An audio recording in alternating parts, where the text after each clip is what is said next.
Hello everyone and welcome back. I just finished installing my intake pipe and the powder coated intake pipe and powder coated valve cover that I just got powder coated. This is the finished product.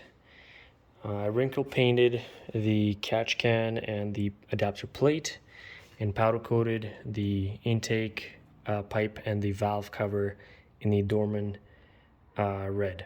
So basically cherry red with a little bit of sparkles.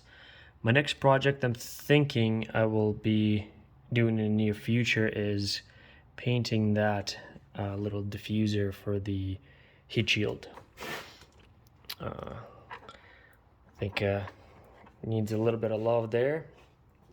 Otherwise, I'm really happy with the result.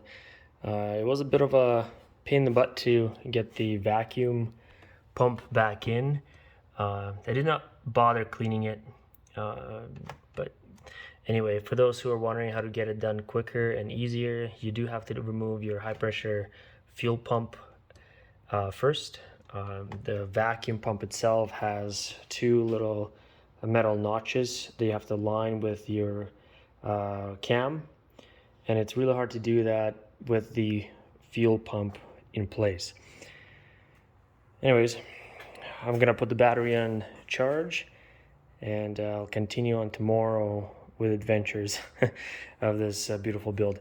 So far I'm really happy with the result. Everything came out absolutely beautifully. On camera it actually shows it much better than it is in person right now. Camera is picking up a lot of low light. Like for example, for me, all I see is about that color right now. It's a dark cherry.